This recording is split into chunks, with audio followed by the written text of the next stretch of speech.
Wednesday night after work.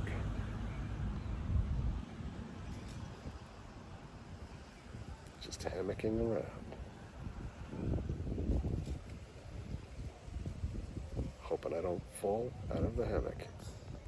So the Disney Parks blog, I think it was the Parks blog, posted the recipe to EPCOT's famous cheddar cheese soup, one of our favorites during Food and Wine from the Canada Pavilion. So we picked up the ingredients the other day. Mary was insistent that she wanted to make this for me because this is one of my absolute favorites, although they usually give it to you like a tiny little Dixie cup. I'm hoping that this yields quite a bit more because I want to eat it all, but we're going to follow along. So we got scallions chopped, bacon chopped, celery chopped, and we got a red onion in flight here.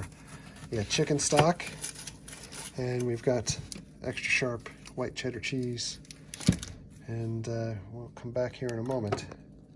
In the meantime, we're going to head down to the mailbox, pick up our mail for the house. I went to the mailbox for the channel the other day, and we didn't have any channel mail, so that's good. Just trying to keep up with things. There's always stuff crawling in these bushes. I got a little package in the mail. I think it might be masks. I've been going crazy ordering all kinds of different masks. And I know there's the contingent of folks that don't want to wear them, and that's fine for your preference. I'm making sure I'm doing what I can do, make sure I'm not getting sick or inadvertently getting other people sick. So I've got some more masks in the mail. We'll open it up. We'll get back to the house. Passing this area with who knows what's in those bushes. Probably snakes. We did a video out here the other day with Evel Knievel. We posted that this morning. Some good reactions to that. We had a lot of fun making it. Just really funny playing with Evel Knievel out in the yard when cars were going by and stopping and watching. And back to this. Mary's crying now. Buckethead re-emerging after his long absence from Guns N' Roses. So I got 3 masks from Creepsville 666, and unfortunately Midsummer Scream is not happening this year, so they put a link up. They're selling merch. A lot of the vendors for a lot of these cons are hurting at this point because they were counting on these conventions to be taking place, and as you know, they're not happening now because of the whole COVID deal.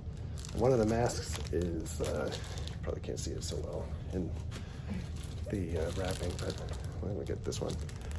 Little jack-o'-lantern mask. Got a little Ouija board. And the last one is this Halloween-y type pattern. Got a little black cat and skulls and all that good stuff. Eddie is protected. We can't find our cheese shredder, so we've already failed at the first major task here. Mm-hmm. So we're breaking out the classic Ninja. It never died. No. We've had this thing for more than 10 years now. Oh, did it work? Do we have soup? Yes, we do. Sammy, what do you want, buddy? Huh? First you're supposed to red your bacon, but we got the pre-cooked bacon, so it's probably not going to work as well because you want that fat to come off the bacon. But who told me not to get the regular bacon? What? You told me to. I didn't. I said get bacon, and I was going 10 feet away to get the regular bacon. Oh no, there's a break in miscommunication here. Really? Yeah, a little Led Zeppelin communication breakdown. Mm-hmm. That's what I'm saying. Onions. Doing the onion thing. I love red onions. I could eat red onions raw. It's some of my favorite things. Are they chopped fine enough? Yeah, it's supposed to be like a 1/4 inch. Okay. Lord, look at that butter. Oh, and Celery. You don't celery. I don't like celery, but it does its job. It has its role. It's fine. I like watching Mary make this stuff. Because normally, like, I like to experiment and make these seemingly complicated things. Well, this doesn't seem so bad. No. Not at all. I like making soups. some chilies, some stews. Oh, I wish you guys could smell this. Yeah, it's amazing. Oh. We're having a debate now about the density or the size of the chopping. I think I would normally go a little thinner, because this would be a little chunky soup, but I love it regardless. So I think when you get it at Epcot, it's really not as chunky, populated, or dense, but it is a very thick soup. And it's always hands down my favorite thing at Epcot. I'm doing it my way. About 3 minutes in, it's doing its thing. Look at that. Can you smell that? All right, I'm going to put the flour in. Mm-hmm. Make it hot and counting. Oh no! We're fancy. We're using paper plates. Yeah, I didn't want to have to wash all the dishes. Oh. Da-da-da-da-da-da-da-da. Da-da-da-da-da-da-da-da. Bass. So we've had like a little bit of a judgment error where I think the liquids would overflow the top of this pan. So we're going to switch it to a pot. So we're putting some of the liquids in here first, and then we're going to put the rest in the pot. But 3 cups of chicken stock coming your way. Just so you know, it's usually me that gets burned, so I am very interested in seeing how this transfer works. Oh Lord. All right, half roux to go. Not the Winnie the Pooh roux. Liquor to go, folks. Half on the heating element, half off. I didn't realize that. 15 minutes. For those of you that do not have gas stoves, you feel the pain here, because cooking on electric stoves when you're trying to do things precise really sucks. Yeah. Usually the heat's way too high, and then by the time it goes low, It's already burnt. yeah. That's a pretty gumbo-y looking soup. Mm-hmm.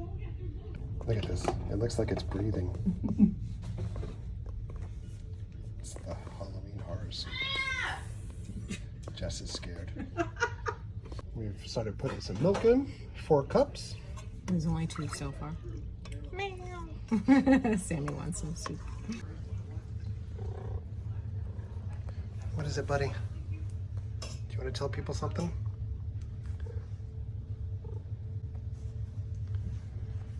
Do you want to tell them the story of Darth Vader and Obi-Wan Kenobi? Tell us. All right, we haven't even put the cheese in yet. And it looks amazing. Just like beige milk or paint. With little crumbly things in it. But it smells good. So we're putting cheese in now. Everything else is cooked for a bit. Cheese. All that cheese. Mm-hmm. The cheese will just melt because everything else is so hot. Mm-hmm. I kept on, like, testing it, see how hot it was. It was hot. Not as hot as you. Do you have any more commentary? You're quiet. So we got Tabasco. You're supposed to put a tablespoon of this in here, but you know how Tabasco goes. This is ridiculous. Worcestershire. Worcestershire. Last but not least, a half a cup of a fine Pilsner beer. And don't worry, it looked like that color because I had a little milk left over. Milky beer. So we have our finished product here. Cheese soup. We've got a little chopped Caesar salad going here too. Moment of truth. That was awesome. What'd you think? It was good. What'd you think? It was good. Well, that was delicious. Absolutely delicious. Mary outdid herself. That dinner was delicious, and I think the closest I'll get to Disney anytime soon. even with Disney having their plans to try to reopen, I know like there's a lot floating out there now about, you know, needing to make reservations and you need a temperature scanner, and there's a whole bunch of things. I think whatever necessarily works overseas may not necessarily work here too, because I think there'll be so much pent up demand. I can't imagine everybody waiting to try to get into some of the parks here, whether it's the Disney parks or the Universal parks, when the gates are lifted for folks to get back, because I think despite the risk, I just feel that there's going to be so many people trying to access the same thing at the same time. And, you know, based off of an experience that we had last night trying to get food at Tijuana Flats during Cinco de Mayo, it was like a disaster to me when you think things are unsafe, with everybody kind of congregating and standing next to each other, and social distancing quickly becomes a thing of being overlooked and everything. So I am very much missing the parks at this point, but not missing them enough to incorporate the risks of going back to the parks anytime soon. So the food was delicious. I think the Parks blog did a great job at posting the recipe. We'll put that link down below just in case any of you guys want to make it as well. It did yield a lot of content, so we're gonna have soup for days, I think, for lunch. So it was awesome. So it's actually a day later, and I realized I didn't tie up this video last night. I got my lightsaber Return of the Jedi Luke saber in my hands because we got a new lightsaber stand to put on the display, and we'll hopefully be able to film like some of the collectible stuff this weekend when we got some extra time. But excited because we're able, hopefully, to be able to display multiple sabers at one time, because it takes up a lot of space. The stuff from Disney, at least in the boxes that they come in. So speaking of Disney, Disney announced that at Disney Springs they're going to partially reopen again on May 20th. And I'm sure a lot of people are in a rush and happy that they're going to get right back there again. I think, you know, like we've said on the channel before, like we'll probably pump the brakes a little bit and not try to get out and put ourselves in a situation where we're in a giant crowd of people. And what is giant is relative to people, I'm sure. You know, like your mileage may vary on what size you guys consider.